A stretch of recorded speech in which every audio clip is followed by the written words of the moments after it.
Good night, good night, good night, good night. Welcome to the Fatherhood Think Tank. I just want to welcome everybody here to tonight's um, think tank. I know that it's another evening of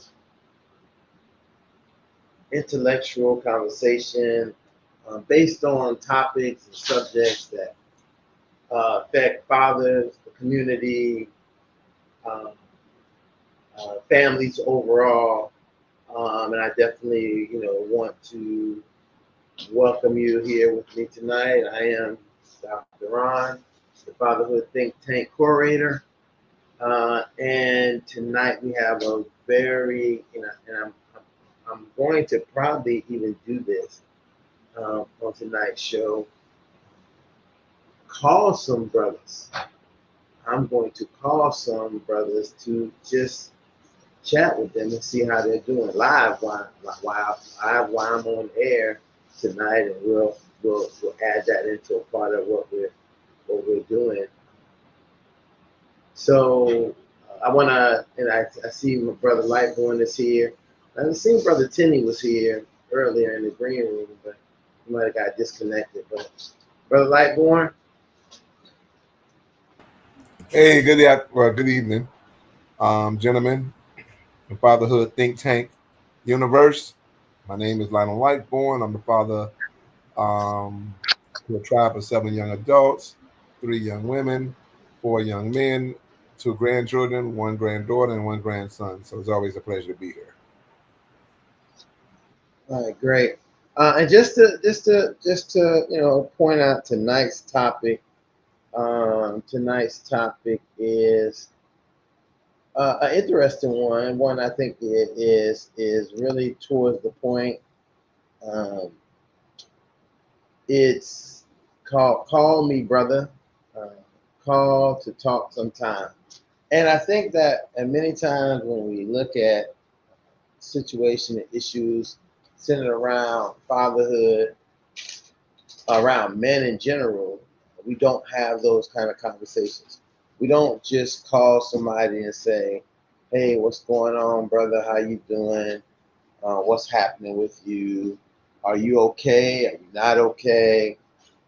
How's life treating you? What's going on with you right now?" Kind of just sort of what we do sometimes is let things handle themselves. We don't really um, look for the kind of support that we normally have. But tonight we want to be able to say to the people out there, and to the fathers, pick up a phone, call a brother, see how he's doing, and just talk to him.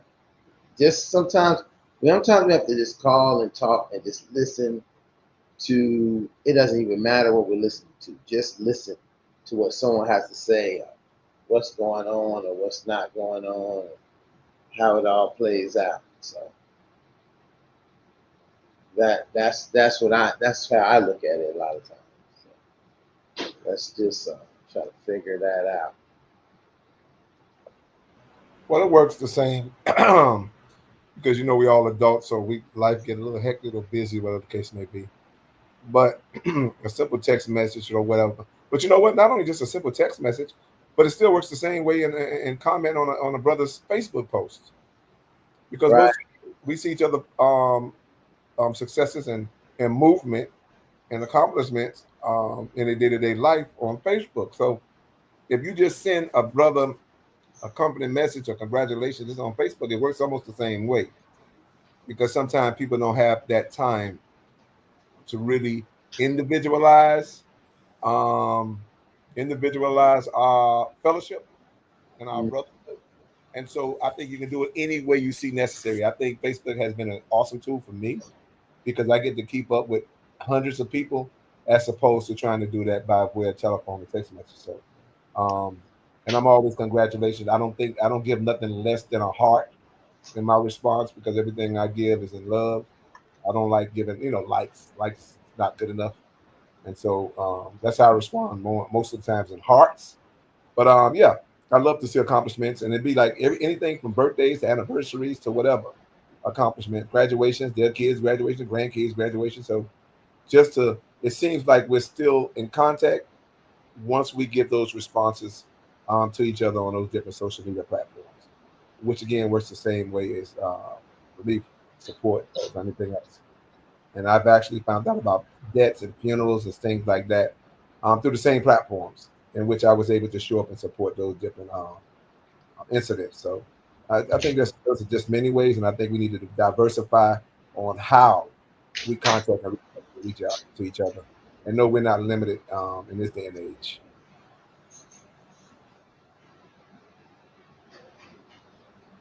What's up, Ed? Can you hear me? Is my mic on? Yeah, we can hear you loud and clear. Oh, I'm doing well, gentlemen. How is everyone?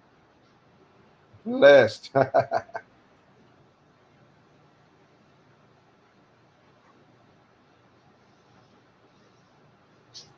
You heard me? We said blessed. Oh, yeah. Oh, great, great. That's good. That's good.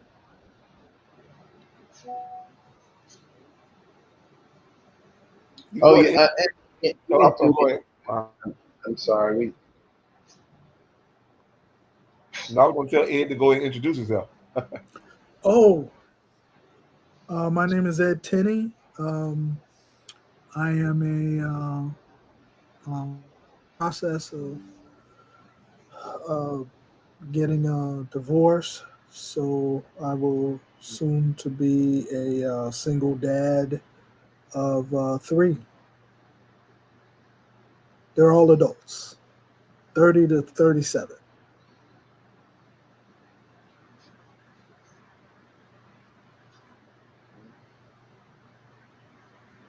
Welcome back, Ed. Thank you, sir. You still dealing with the shingles? You don't get a chance to see your handsome face anymore. Listen, listen. One thing you get to know is he was just saying if you check if he is still dealing with it, he's dealing with it at the fishing hole and all kinds of other places. Oh, you Yeah, saw that, yeah. Well, huh?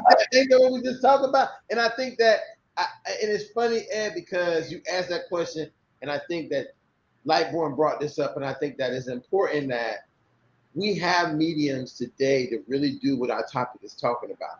If you don't want to pick up a phone, or you don't have the ability to pick up the phone to call and check on, or even just check in, or even just the on the Instagram message that went out, there was a very interesting song that went out with that message. And the message was a guy saying, I called my brother just to talk to him. And I told him that he didn't even have to say nothing. I would just stay on the phone with him. Just so. And I think that those types of messages are very important for us, not just as men, but really as fathers, because maybe not very often will people be checking on you because you're spending a lot of time checking on people. You know, it comes with the territory to say, hey, I'm going to make sure everything is good. I'm going to make sure my family's good. I'm going to make sure my kids are good. Make sure my partner's good. I make sure the stuff at my job is good, be reliable, do all those things. And then what happens is maybe somebody might ask you in the morning when you're getting a cup of coffee, hey, how you doing, man? And what do we normally say? Oh, I'm fine, great. We don't break down because I've learned that if in the world we live in some instances, you would hope that you say, hey, I'm not doing that well today. That person would be like, well, what's going on? How can we do? But that doesn't happen too much too often. So that's something definitely to be thinking about in this aspects of what we're talking about.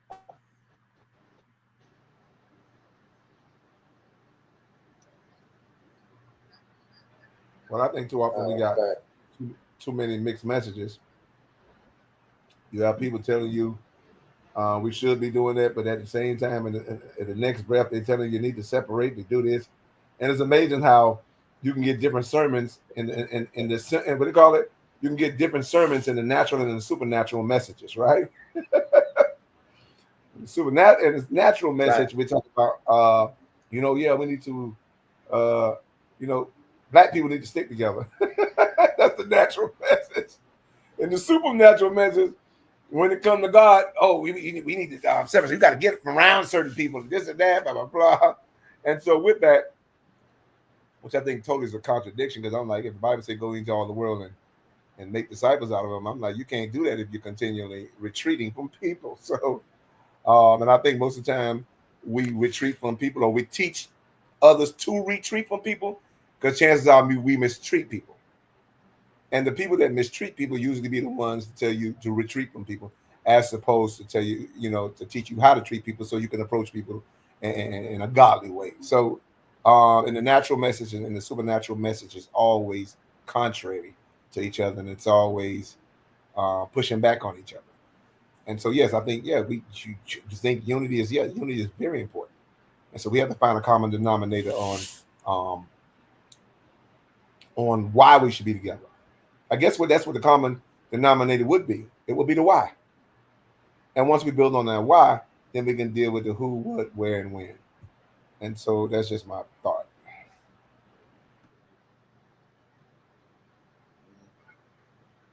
I don't know if I see that Brother Gaines has come on here. I don't know if he can introduce himself and say how many kids he have, grandkids. Maybe just here just to listen. Sometimes people come just to listen. But you know, Well, that's not very hard work. I think I can do that. Particularly with me being a man of such few words. Uh, you've already introduced me, Brother Gaines, Frank Gaines, uh, Dr. Frank Gaines. I have 4 children uh, who are not children. They're adults between 34 and 44 years old. I have 5 grandchildren who are 16, 8, 7, 3, 1, and I have one in the oven who will be here shortly. I'm a retired educator who has gone back to engage in many projects, one of which is fatherhood, although I have been engaged from a distance. And you'll soon find me a lot closer. And that's my minute. all right. Thank you, Brother Gaines. The minute was to introduce yourself, but in this topic, you may find something that you. And I think we talk a lot about this because even in the fraternity, we have a program, Brother, You're on My Mind. And we utilize that program to, kind of, it's supposed to be made to reach out to members of the fraternity, to check on them, to see how they're doing.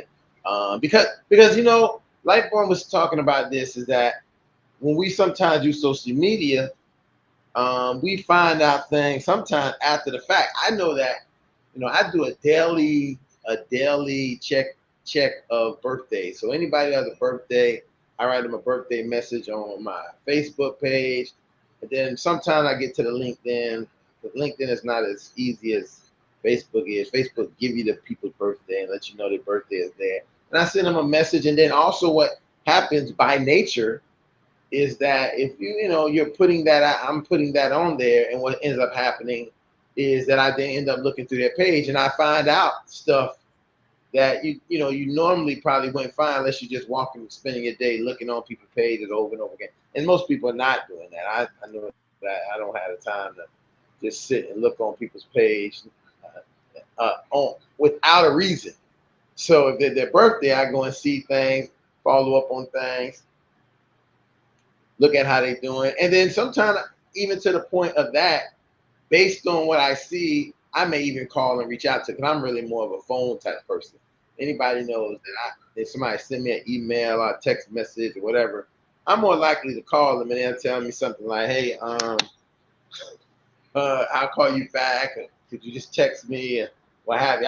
I like to hear people's voices because I know that in a voice you can hear sometimes a little bit more than what you can read. Um, the affection, the affect of where somebody is, you can hear that in their voice. So that's definitely a big part of what I sometimes is looking at. So, um,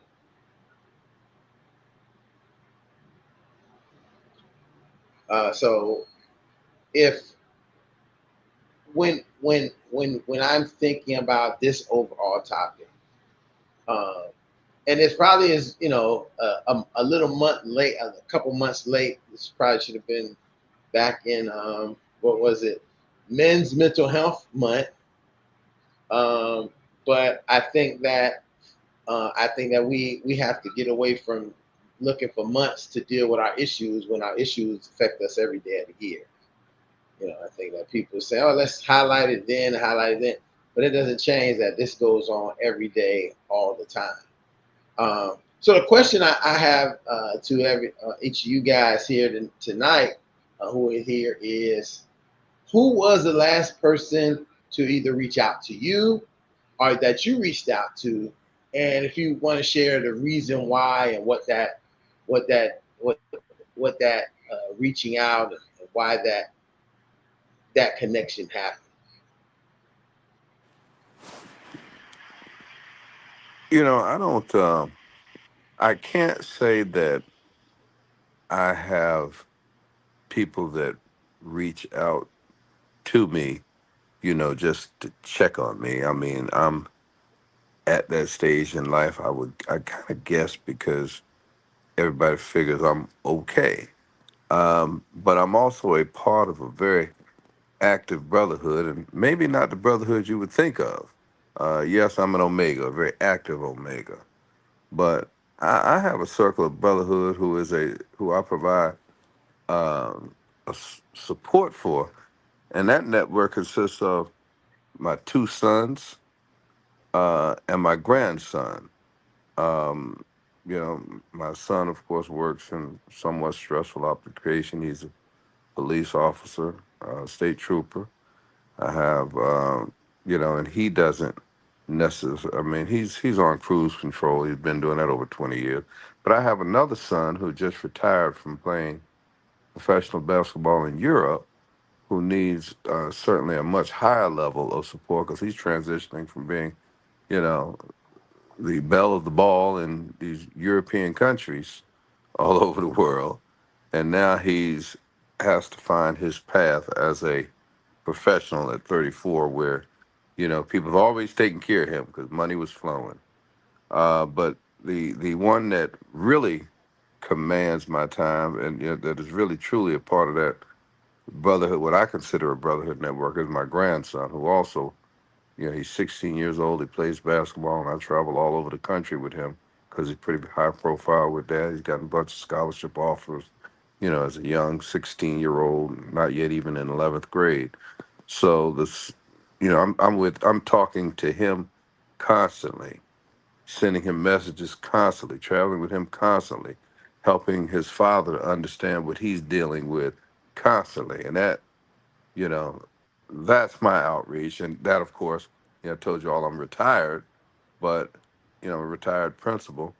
And I went back to do behavioral support when probably the most challenging school in all of Broward County.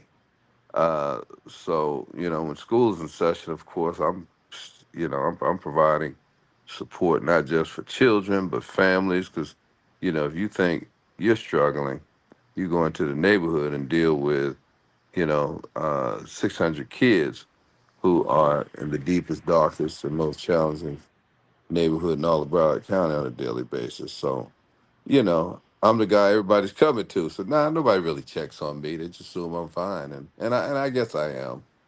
I Uh, check on yeah, yeah. Brother Osborne does check on. We have a formal and informal check in. I check on him too.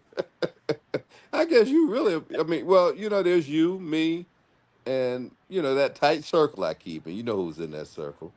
Of course, right. my line brother and very few people because really, it's just no time because I got professional interests that are also personal that I'm constantly, you know, in play with. So yeah, I guess there's definitely a check-in cycle, and it's constant. It's daily with me, you know. And there's certainly we got a weekly thing anyway now outside of this. Mm-hmm. So, but I've been somewhat absent from the fatherhood uh, program formally, and I keep saying, hey, listen, I need to reconnect because again, it's not only personal, it's also professional for me. So I looked up, said I was going to be on at 7 o'clock. I look up at 7:30. I said, you know what? I'm going in anyway. It always happens that way. Um, Well, and I said that to anybody who might be watching right now, saying, "Hey, man, this they already started." We don't have we don't have a set time to come in or a set time to leave. You know, when the doors is. I hate to make this analogy, but it's like the bar. When the bar is open from this time to this time, and you can come in that bar, in and out of that bar the whole night. It's not like I know sometimes people get upset because they come in and they fall out. They keep falling out. And they be like, I don't want to. Listen, that's not. Don't worry about that. We know that technology is not the greatest. We got places to go. We got things to do. Just to come in and get a couple words in, drop a couple lines, hear a couple lines is what we're really are really adamant about people being able to do during this time. Like go around, I come around to Lightborn or E, Tenny, guys, last person or the person you touched out to, or they touched out to you.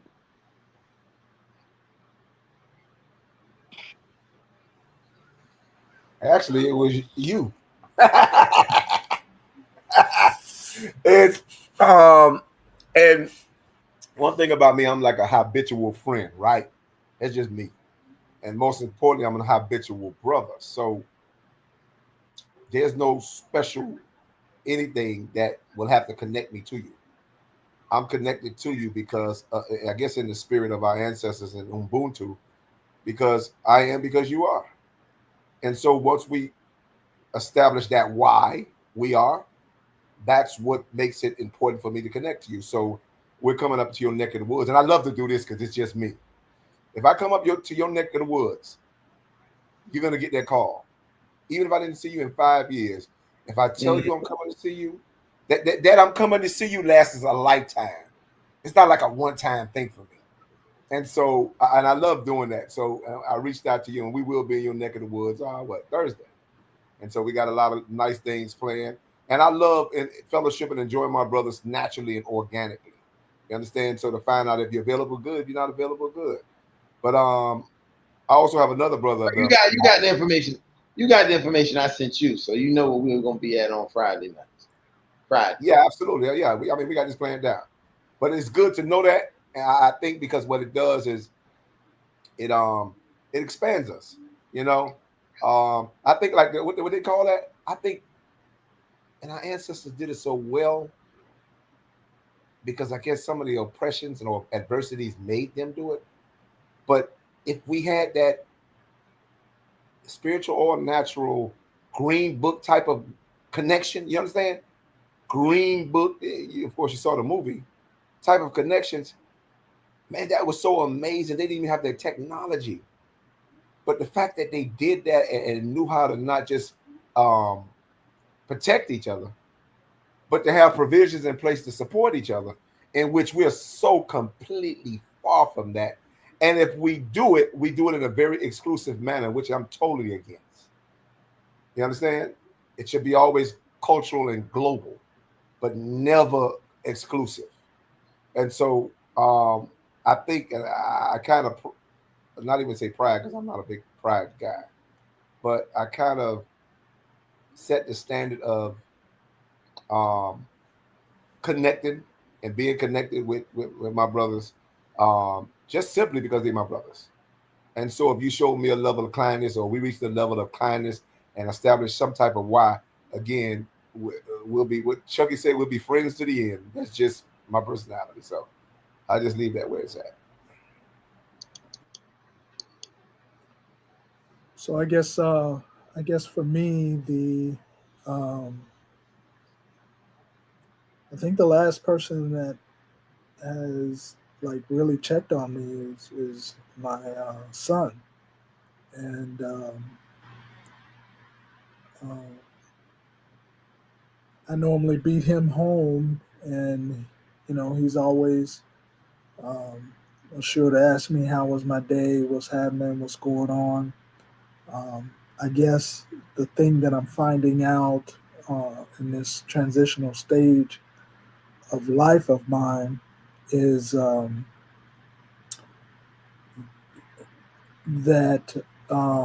when you're a couple, there are common friends, I guess, that you establish. But when there's a separation, those friends are not necessarily common anymore. Mm. Uh, and I guess what I'm kind of finding out, albeit late in life, is that I guess I never really had like um, light born. You could probably relate to this from a biblical perspective. I never really had like a Peter, James, and John to hang around with um, as a band of brothers to uh, be able to sharpen each other, hold each other accountable. And I'm kind of sensing that as a loss for me, in the sense that it would be cool to have that where we could be sounding boards for each other. But I guess during this transitional phase of life of mine, I'm feeling kind of isolated with I guess with brothers similar in age of mine.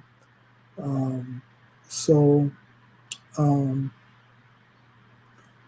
yeah, I think it's situational. I think it's situational how that happens. I do have a high school buddy of mine that I chat up with every now and then. Um, but as I'm going through this transition, I'm uh, kind of being private, I guess. It's kind of hard to talk about, um, with friends outside, I guess, my uh, circle of influence. So I would say, yeah, my son is probably the last one. Well, Ed, I want you to know that me and Lightborn are here. We can be that Peter and that Paul as much as you want. Matter of fact, we listen. We tell you come get on a quick flight. Come on up here come on up here to the First Nation capital this weekend with us. I say that because I think that I understand what that means more than anything. When I'm hearing you say that is because sometimes we don't think of that. And I think that we don't think of that oftentimes when we are in our unions. Like, and we're in our unions, um, we're in our unit and kind of where our laser focus is on that, right? And if we're not in that union, if the people who wasn't around and through that union, then they kind of fall they kind of fall off, or they don't be third wheels. Let's say sometimes people don't like to be third wheels, fifth wheels, whatever. But I think a lot of times we still have the opportunity that no matter what, we still have a connection with people who by nature will say, "Hey, come and be a part. Come and join us. Come be with us." Because we do have it. I mean, to me, I know for sure. I feel definitely that this group right here is probably my most intimate group that I'm involved with. So with you, Lightborn, Gene, Rohan, and Tay and other young people and other people that come on, depending on how often, and I'll tell you right now, I really miss um, Adam. I miss him. He's not here, and I don't know. And I called and tried to reach out to him. So I mean, even when I get a full out, I want to go and try to check out, where's Fred at? Because Fred was here religiously at the beginning. Oh, I even forgot about Castro. So this is what this, up? What up? this is our little as much as possible. Hopefully, our band of brothers who deal with things that are who may not be I think connected like how you may be connected with other people, but we're connected in a way that is, I think, so much more, sometimes can be more genuine because it's something that interconnects all of us at the same time. And I know that because of the disagreements, even how last week, I listened to, I watched the shows again. I also listen to people who watch the shows and tell me their thoughts about it, and how our conversation last week and Lightborn gave the energy he gave. He gave his thoughts and his mind the way he gives it, right? And then you was able to come back and give it in a way that was an elder statesman say, yeah, that's you, the middleman, but let me tell you how the higher man would say. But it's the same. It didn't change. So one thing the person said to me when he was speaking about it is they said that based on what y'all said, there wasn't a change in the message. There was just in how the message might have been perceived based on how you presented it, right? And so I listened to that, and these are the kind of things I think that we have to. And I hope that when people are watching and listening and liking and subscribing to this platform, that they are getting some of that and understanding how this can set them up within the world we live in. Because sometimes I think that people are becoming weak. Right, you breaking up that, Ron. And to more become conformist society. Everything we do is kind of in a conformist mindset. Like, oh, if I've seen a video the other day, and it showed a guy. There was four helmets lined up in the elevator, and the guy was in the elevator. He seen the helmets. He didn't pay no attention to him. He was just standing in the elevator. And then a guy got on and put a helmet on. And then they went to the next floor. Another guy got on and put the helmet on. And they got to the next floor. A woman got a helmet and she put the helmet on. And the guy's looking at them and said, well, maybe I need to put on a helmet because all these people have a helmet on. He had no reason for why he should put this helmet on, what was going on, but he did put this helmet on. And I think that we hopefully at this place, when we're here at the Fatherhood Think Tank, are able to say, no, we don't all have to put the helmet on. We can have a conversation of why we're putting helmets on, and be able to share what our thoughts about putting helmets on or not putting them on, or how it works out. I also let me just say this. I'm going to send a special invitation. I don't know how my good friend Larry Jordan is doing, but I do miss to see your face and hear your voice. So definitely, if you need to get the link or whatever, I love to see you and come on, because you are one of the fathers who have a vast experience. You have knowledge that can be very passed down to generation, and also you have the understanding and knowing that from your own experience with your own son and your grandkid, new things that happen that can remix your thing. So I see some other guys coming on. I want to get an opportunity to introduce themselves and get into the question that we are talking about tonight.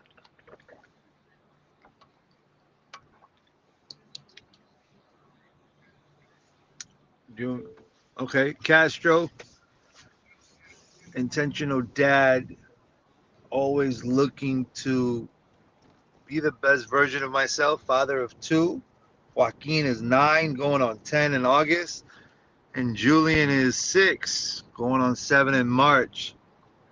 And he told me the other day, Daddy, stop calling me Juju Bear. I want you to be Julian. I was like, oh shit, okay. My little one get big, checking me on what the nickname is. So, yeah, I love this because this is a safe space.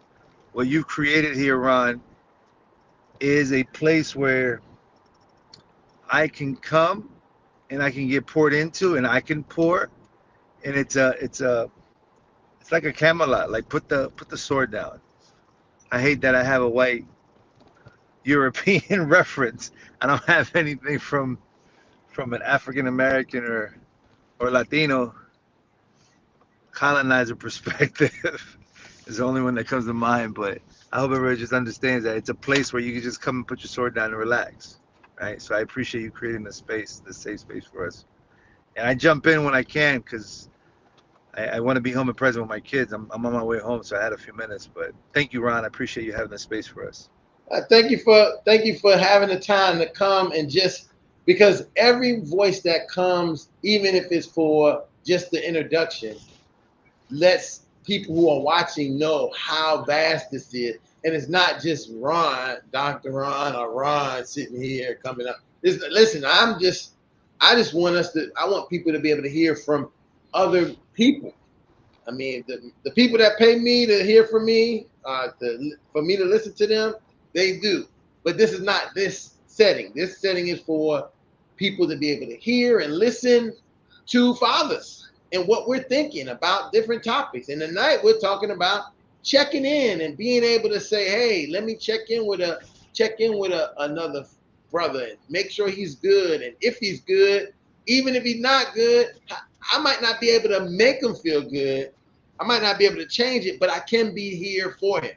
And I think that's a big part of being able to be here for someone. And that, and I know that way is way more than saying, hey, I'm going to fix your problem.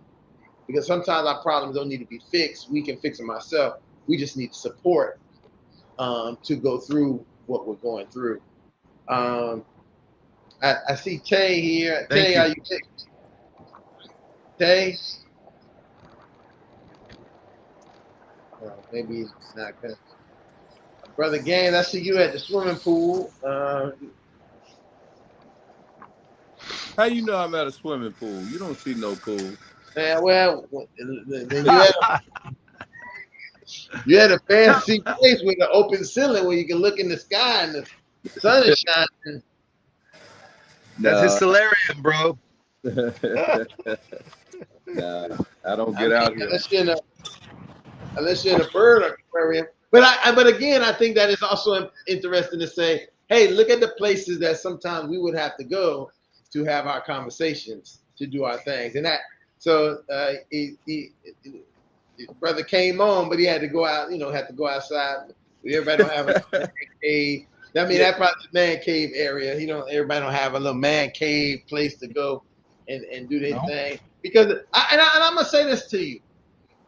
I know that Lightborn usually is sitting right there with Mrs. Lightborn, and she's listening to. And I know in the past we've had people who their partners or other people were sitting in the room listening. And when that happens, it makes the conversation very interesting. Because I even remember, and I wish I could find this brother. I've been looking for him, Elder Thomas.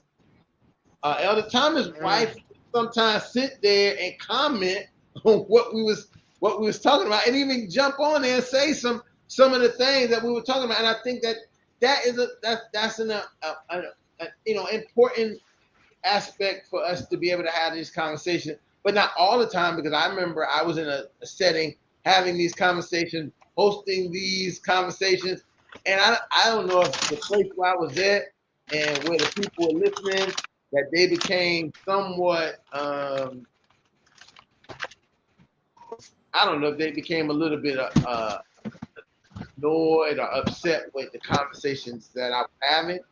And then it set the tone different from when I got off these calls. And then it was like a whole other scenario. And so when Castro is saying, hey, this is a safe place, that's another thing I have to think about is, sometimes it could not be, depending on where you at and who and what people are overhearing and seeing. It depends on how they feel and if they're objective, if they're subjective, if they have a mindset of it's their way or any way.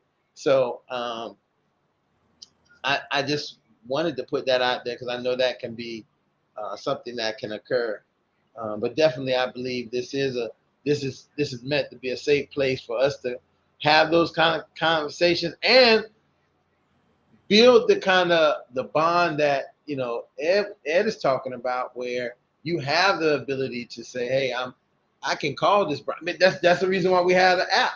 I mean, you can definitely go on the app and connect with any member any person that's here and kind of connect with them and be able to follow up and talk with them about things. I see Tay out there. Look like you're out there doing your evening. You must be in the same area where Yeah, Frank is I'm, at. I'm I on see palm trees and all that. You running around his neighborhood? I don't. the and I'm on the beach. I was just working out on the beach. Oh, working out on the beach. So even better. Yeah, Even yeah, I was better. just on the beach. Look, working out on the beach. Hey man, hey. So we got the beach and we got the swimming pool. I love it. I love it. Oh, I introduce love it. myself, And right? Oh, crap. yes, sir. Yes, sir.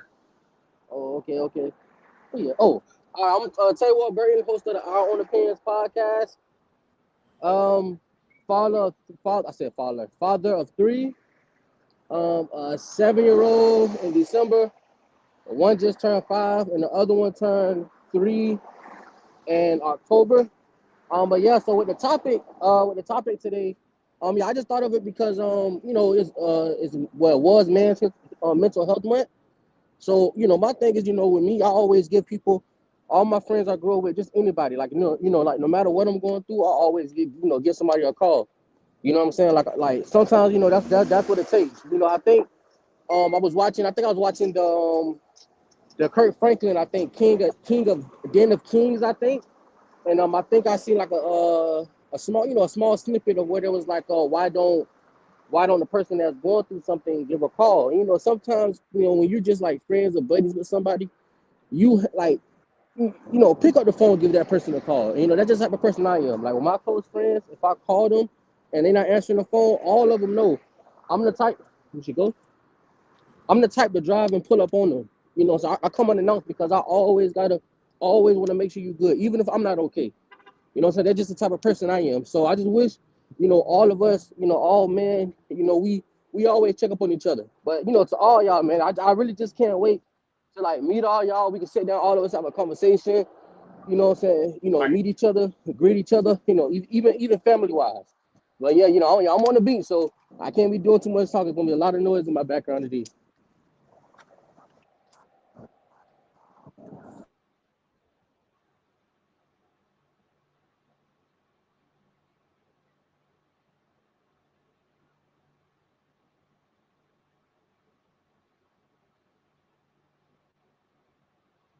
Hey, listen. As long as you're listening, and if you have something to say, just let us know.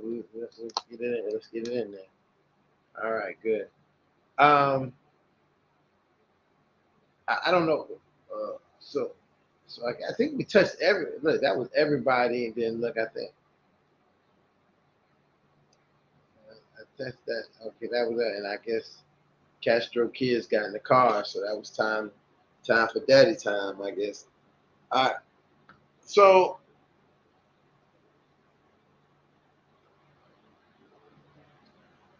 when what and I guess now I wanna say we talked about who talked to who you talk to. If I asked this question, and I guess the question I a lot of these questions, and sometimes I say, hey, we get these questions from, but these are questions that really can open up conversation to me. I mean, what I normally use in my profession as a therapist, but then also just in our conversations that we can have. If there was somebody, or if there was somebody that, you know, you wanted to check on, or you wanted them to check on you, who would that person be? And just a little bit about what that conversation would be about. It doesn't matter who it is, or I just, you know, just want to throw out that kind of question to see, like, you know, if there was this. And matter of fact, let me go first so I can give a great example of what I mean by that. Uh, Two men that I would so much would love to have them to check on me and see how I was doing, or for me to be able to call and check and see how they're doing with both of my grandfathers, Frank Frank Frank Williams and Ronald Coleman. Um, Mainly because they were both men who, in my sense,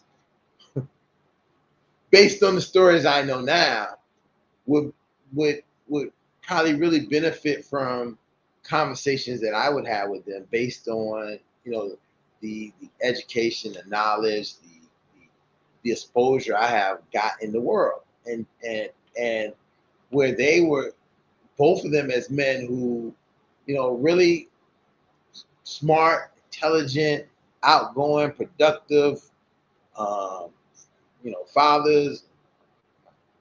My mother's father, a super father, because he had multiple families, so he was super father, and then my dad's father, coming from one country to this country, and making his way, and doing things, but also knowing that they also had things that affected them as men, as we see men are affecting our community today, and that there was no space or place for someone to talk to them about it, for them to even recognize. And to me, at some point, that may have caused to their early demise, early, you know, not being able to have, I guess, the longevity of life,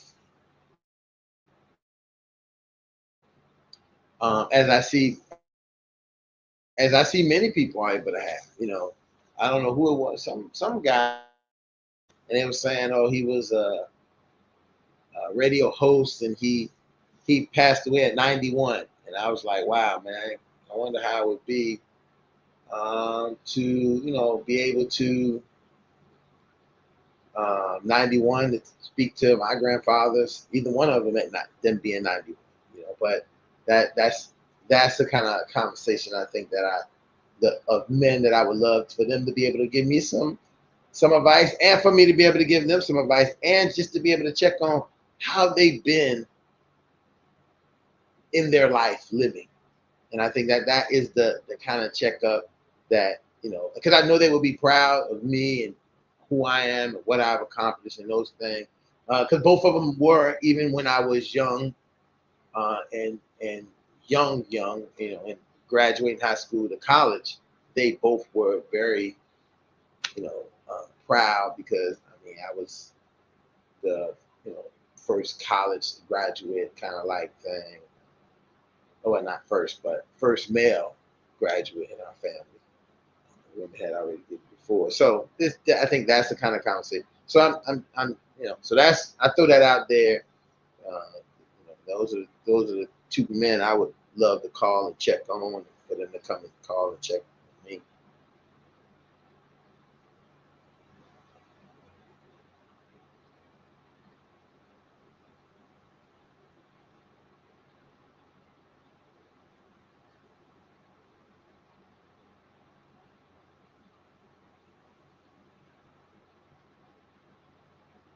Come on, y'all. Come on, y'all. I got somebody y'all want to call. Call on the hotline. No, you know what? I had I like force my mentorships, right? You're like, what? You have forced mentorship? I'm like, yeah, don't put yourself in a position, you understand, to become a mentor, because I'm gonna definitely take advantage of that. And so I had mentors where like my pastor was a mentor. I had a radio host who I used to engage with every Sunday night on Hot 105, Hot Talk.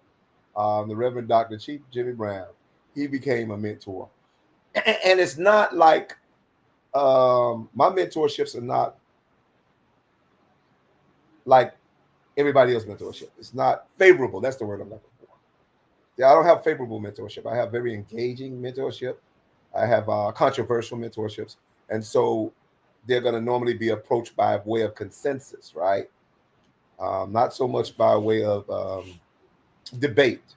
I would rather have a consensus than a debate because the consensus is like void of judgment. So with that, my mentorship with them can be contentious at times. I think sometimes I couldn't wait for them to come on, especially when I was younger. Oh, I was like, wow.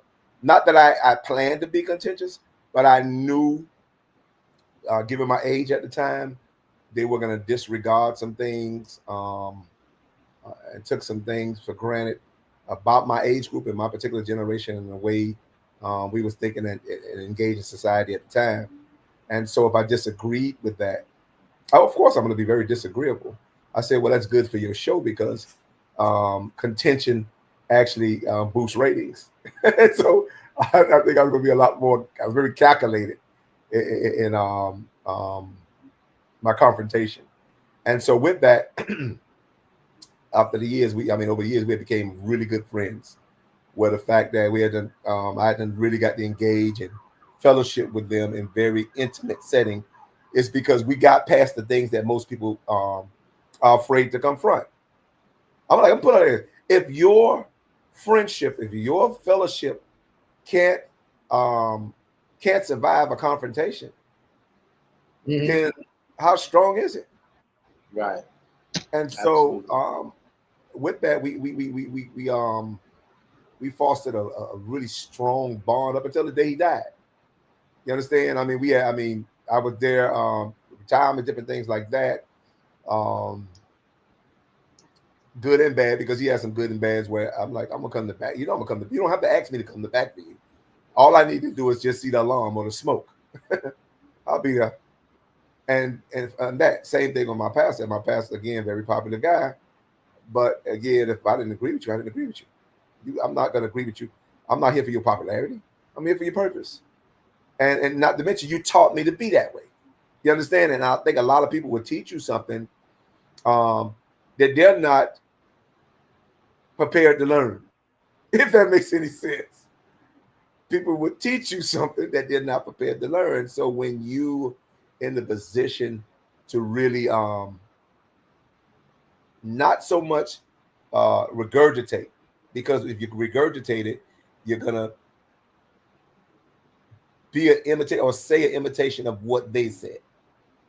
But when you start to, I guess, matriculate in what they said, then and you got all the processes right, and you try to apply it to the time within when you're living in, or you try to apply it to what they call progress. That's where the contention coming at. And so I'm like, no, you would want me to see things progressively. You understand? Not passively. And because if I see it passively and I'm afraid to offend you because I don't agree with you, then what does that do for me and you? But if I see it progressively and say, okay, I'm a little younger, so I need to be able to forecast better. I need to be able to really now, see this thing like it needs to be. Because at the end of the day, if we lose, all we're going to be able to offer each other is an apology. Mm-hmm. And then conversate on what we should have done. And I don't like those conversations. I want to avoid those. You understand? I'm tired of us as people, like, wow, having all these missed opportunities on what we should have done. Versus let's have this confrontation, and because I think you will think about it more if we confront each other on it, as opposed to I tell you what you want to hear, and then you just go back on to your regular life and don't even give it another thought. It's actually the confrontation that makes you, that brings about meditation on which I was talking about. I like to rhyme a lot. So it's the confrontation that brings about meditation when it comes to conversation. And I normally don't think about things twice until I'm confronted on it. And so that's why I'm gonna leave that right there for now.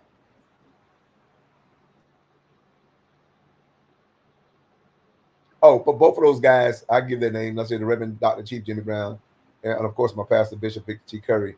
Those again, great mentors, great leaders, great teachers of mine. But it was. I wouldn't say I was the most best mentor, favorable mentor, but they may say different. You understand? But I really kept their foot to the fire. I think because we have so much and we're trained and conditioned to have so much expectation of our leaders, we don't put no expectation on the followers. And I had to actually put that expectation on myself because I don't think nobody would have. That's why I confronted them much as I did, because I'm like, no, the expectation is not going to be one way. That expectation should be both ways. Yes, I want you to be. I'm going to learn from all the great leaders you are. But at the same time, I got to put a demand on the great leader I will become. And so I think the expectation is usually a one-way street. And I think we fall short on our leadership when it comes to not really expecting anything from our followers like we expect from our leaders. That's a really good that's a really good point. Like more, I mean, I you know that all I can say is sometimes I sit here and especially when I go back and listen to the gems that can come out of this, we can use this for example of right now presently. People are depending on leaders for stuff. So we expecting and have expectations from them, but we're not thinking about what our expectations is, you know, what our leaders might have an expectation for us to be and how to be. And that's because we don't do the key thing you said is there's no confronting. You know, one of the biggest parts for me in working in difficulties and relationships or people with relations is the confronting part. But most people don't confront. Most people do criticism. They criticize the other person as if, hey, to criticize leads them to be the person to say, hey, you did this, and I'm criticizing what you did, so I don't have to take any stake in what issue we have. But when there's a confrontation, it's going to be confronting. The person confronting has to say what they're confronting and why they're confronting, and the person who is being confronted has to then turn around and say, hey, you know, this is why, you might feel that way, but this is the reason why I might be doing this, and this is what's happening in that. I mean, this is it doesn't sound like a good thing because we've used the word confronting or confrontation to mean such negative terms, but they also become the means for us to better understand who we're dealing with if we're open to that kind of meta conversation or communication. And so it's simple, but like you said, if the leaders that you have just want to lead, they don't want to listen to nothing you got to say, then you kind of find out it runs that way. And then you question what kind of relationship is this that I'm going to have, because the person's not really listening to me. They're just telling me what they think I should do. And that's always going to lead to someone's defense mechanism coming into play on both sides.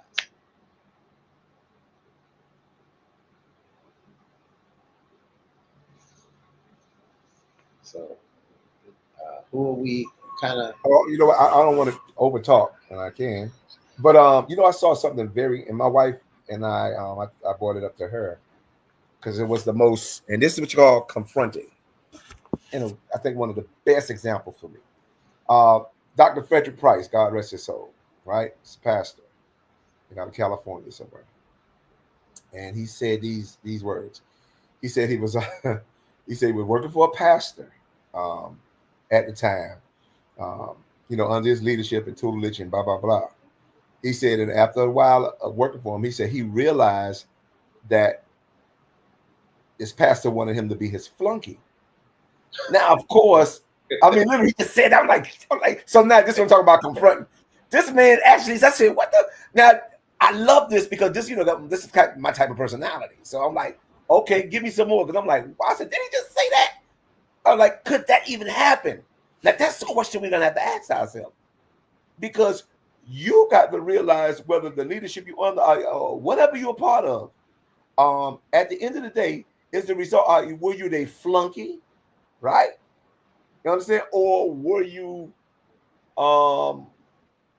the purpose you were meant to become?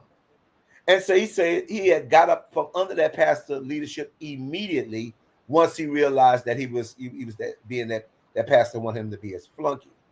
And guess what? His decision was right. So I guess the question would be, when do we really assess, discern, or do we even have the guts or the bravery to confront ourselves? You understand? To confront ourselves about the leadership that we may be under. Is the leadership flunk got you, will render you a flunky? Or would the leadership render you, give you over to the favor that God has placed on your life? And it doesn't always mean that you have to be the center of everything, this and that, because everything happened in time. But the fact that man could actually identify when something was not going to be beneficial to him, and not do it out of, or not even so much beneficial to him, but beneficial to God and the very purpose that he served, and know that he'll be better off serving, society somewhere else versus serving this man. And so I think a lot of times we can get caught up in truly serving rituals, I guess, as opposed to serving the relationship that we were born, the relationship in society and humanity and just the universe that we were born to actually serve. And so that's the purpose, like, boy. Yeah. The purpose is, what is your purpose? Because, and I say this all the time, God gave you a purpose. That purpose may be to go get it from this other person for you to hone your skills. But if your purpose is only for not to do what was given to you to do, and the person got you doing something else, and I'm glad you bring that up, because sometimes people can get confused on what it means to be an apprentice versus what it means to be a papa, and an apprentice, you're working I think at that point to get to the level of you doing the work that you need to do on your own, and someone you have, that you're working under there. I mean, and it all depends on how they're trying to guide you, because some people gonna guide you hard, some people might guide you soft, but it's the purpose there. Is what your purpose is being served, like for you to end up serving. Because if it's not, you're right. You better get up out of there, because next thing you know, you wake up and you serving a man who's not even serving his purpose. So I'll chime in with, I guess, my current real life situation. Going through what I'm going through, I have found that my self-confidence is, has been shaken. My self-esteem has been, crushed. Just a lot of internal things have been, shooken. And unbeknownst to me, in my dialogue, I guess I was pretty much reflecting that shakenness, that brokenness, that wavering thing, and it took my son to point that out to me, and for him to literally say to me, you know, Dad, this is something that I'm going to help you with. This is something that we're going to work on together. We need to uh, get you to um, realize the value that you do have, the value uh, that you have to offer. And um, I tell you that story because it's like when you have grown children, you kind of transition from um, parent uh, scenario to more like a coach. You know, as you watch them go through life, you know, you kind of chime in when you see some things that they could be doing better, things that they can improve on. But here in my current situation, I'm finding that the roles are reversed. That you know, my son has seen some things in me that he feels like uh, um, you know, he needs to coach me on it and redirect some of my verbiage, my self verbiage, and all that kind of stuff. And but at the same time, um, it's humbling. But you know, I trust that dude. Um, and it's just a very interesting dynamic that's kind of going on in my life right now. And I'm in a meeting, and anyway, that's just No, kind of an interesting. let me say something. Let me say something. It's not anyway. Listen. I swear to God, you just shared something. I continue to say that is so important for men, right? But even more in a father son's grandfather son relationship, um, because there is the aspect that you describe, I've experienced that same thing that you're describing um, with my own father over the last 10 years, right? So this idea of, yes, being a father, but then also at some point being another man, right? So I'm no longer, I'm not just your son you got to tell these things to. I'm a man who has some experiences that you don't have, or not only some experiences that you don't have, but also some experiences that I look at things a little bit different than how you may look at it. And who are we more likely to trust than, and it said this sets such a wonderful aspect for the idea of understanding how fatherhood works, and where is the benefit of fatherhood, right? And here is you are giving the great example of why fatherhood is so important. You know, not that, oh, your son became an NFL football player, he bought you a house and this, because somehow people think that is the tangible, but the real tangible is what you're talking about. In a moment when he sees his model, the person that is his model, the person that who's taught him how to walk his life, when he can see him go through something and realize that I need to give my father the support and remind him of, you, what you're going through is not who you are. Because if that was the case, I wouldn't be who I am. It's almost impossible. That wouldn't be. I am who I am because of who you are, and that just because you have reached, you know, maybe hit a cliff, hit a wall, hit whatever point of this is.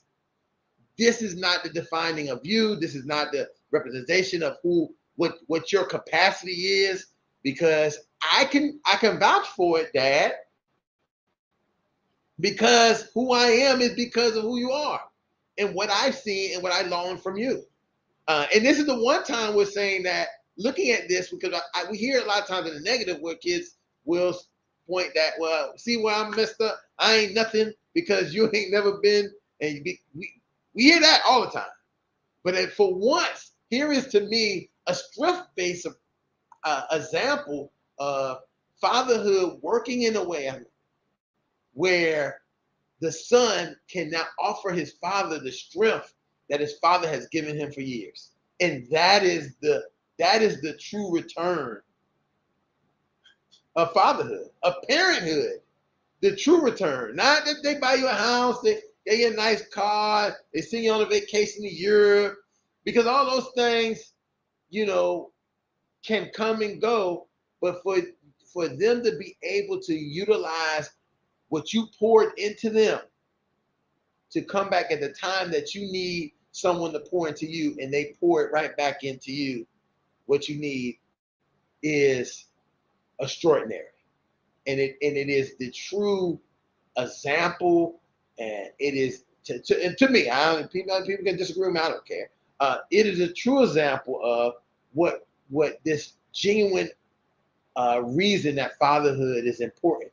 Why I say all the time that a lot of times people say, "Hey, your kids need you," and I say, "No, we need our kids." And here is an example of my point that yes, I can provide all these things for my kid, but there's going to come a time where I need my kid, not to take care of me, but to remind me of my own greatness because of their greatness. And that doesn't happen. We don't see it very often. We see, well, I'm great. I have expectations for you to be great, and so you're going to be great. And if nothing happens to you, you don't experience any hardship or any bump in the road, then you just keep on being great. You push your kids to want to be great. But when that time comes, when you fall down, I think there's no greater example to have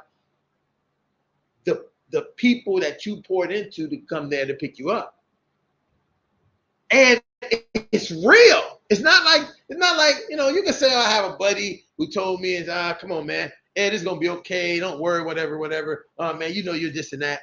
No, it's completely different, because the person who gave them, who made them who they are, they're telling that person that you don't remind me of who I am, and you gotta not let it go, because I tell people let things go. But this too shall pass, because I couldn't be here if you wasn't who you was and what you. Because I heard you say, I heard the first thing you said is it has shaken everything about who and what you think you are. And a lot of people may not understand that, because a lot of people are not committed to things the way maybe many of us are. I say this all the time, is that a lot of people can take a lot of stuff because they weren't committed to it in the first place. They didn't put anything out for it. Like, listen, if they cancel the concert and I had a free ticket, I don't care. But if I took my last and I put everything into getting to that concert, and all the things I sacrificed to go to the concert and they cancel the concert, I'm gonna be devastated. And it's gonna take me a long time to recover. And people was like, what you gotta recover from?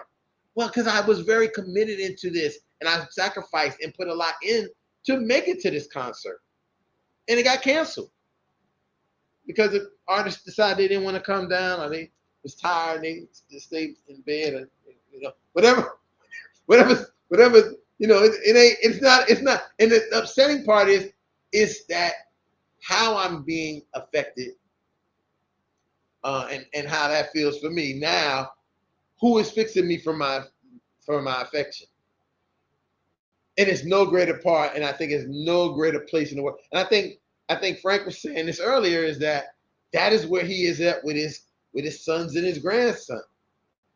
He is laser focused on giving them this kind of support that they need, and I'm pretty sure that he has received this same type of support, and will maybe later in life and later on receive that same kind of support if he needs it from them, because it's hard to watch your heroes, or the people that you model yourself under, fall. And I use a great example. I mean, it may not be a great example, but Diddy's children, Sean Combs' kids, have shown up to trial every day of his trial to support his father during this time. Regardless of what people, whatever people think about the kid, I don't care. I'm not talking about him being a father to his children, and where he is at this moment in his life where the world is questioning everything that he ever did, how he did, whatever. His kids are still there, giving him the support as their father. Even the kids that's not his biological kids, the ones he just raised and put all of the energy and the passion and the desire to be who they would be into. So those kind of things is examples where we don't look at the strength or the positive part. Sometimes we only look at the negative. And I just want to say, Ed, thanks for even sharing that, because that is a perfect example of what our topic was here about tonight. It was even a more personable one that we could even look at in an aspect of, hey, look, I was the one that was everything for this person, and now this person is being everything to build me back up to where I need to be when I reach my capacity and what I had. And that's a big part of pick up that phone. I'm here to talk to you about anything and everything and support you as much as possible. And because I think that that's a different type of support. That's not like I couldn't support you the same way your son is supporting you, because he has investment into you in a way that you have invested into him. And I think that we see that all the time. So again, thank you. I always want to say thank you and for sharing your sharing these things. I don't take it like lightly. I don't. Come on, give me the solution. I don't, because I know it's personal. But I hope that in the context of sharing it, it has been somewhat benefiting and helping you also on our end of helping, being a sounding board, being a group of men, fathers who can say, hey, we hear you and we support you. We understand. I'm probably and I can speak to this because I think in this situation, I'm probably more in relation with you than I am with the person that I met you through.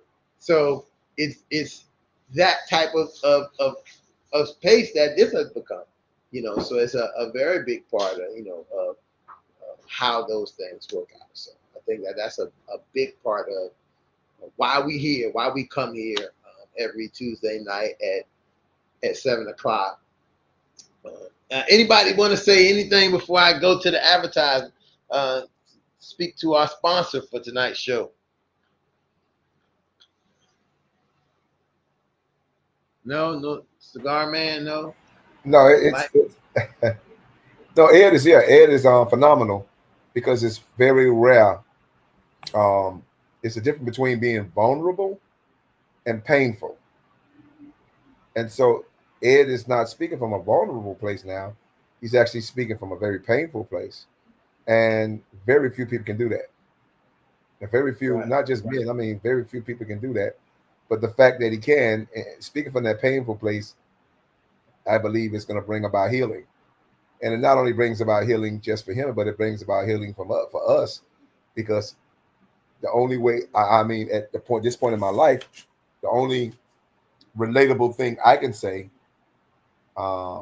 when it comes to Ed's situation is, I know when my wife and I we get into some type of conflict, and it's just typical. Okay, we're not going to talk, but we both got to go to work the next day. You understand? And so if we leave that conversation or that argument unchecked, and we have to both go to work the next day, which we went to work without talking to each other.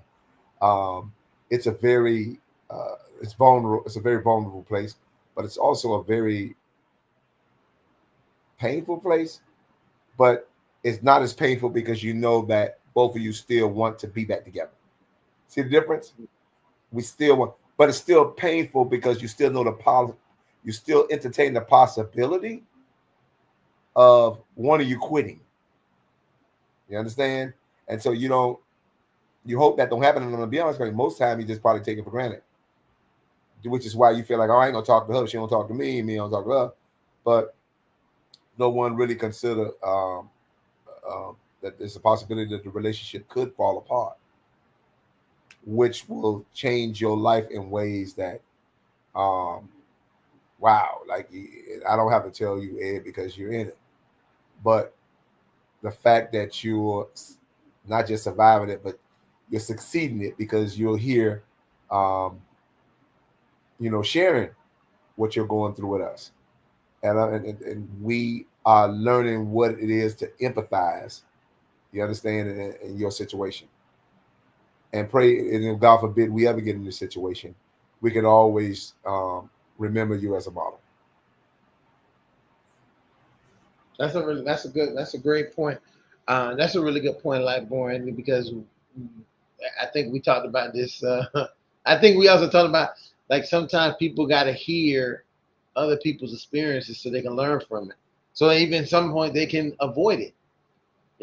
There's ways to avoid some of that stuff at some point. So, and then sometimes it's not. But then if you can't avoid it, you find a way to say, hey, I'm going to normalize this because I can now, and somebody out there can really not have the support that Ed has to his son, to us, and can maybe normalize some of this from listening to him speak about some of this. And just, I mean, not just Ed, but anybody, when we're speaking about something, have the opportunity to normalize it for them and not believing that they're the only person in the world facing this issue.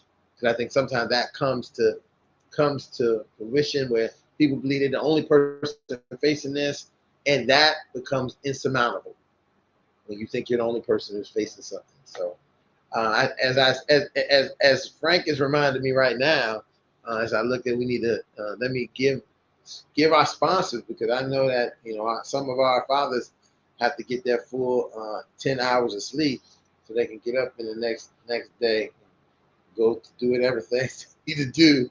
So let me first. I just changed locations, man. Let me first just talk about our major sponsor for the Fatherhood Think Tank is JAG, Attorney at Law, Miami-Dade, Broward, and West Palm Beach. JAG, Attorney at Law, Johnny A. Gaspar Esquire. He can be reached at jgaspar at jag1law.com. Phone number 305-827-8087. Or you can go to his website, www.jag1law.com. That is our Fatherhood Think Tank sponsor of our show. If there are other people interested in sponsoring the Fatherhood Think Tank, just hit us, drop a line, and we'll know that, and we will make sure we share your business out to our audience.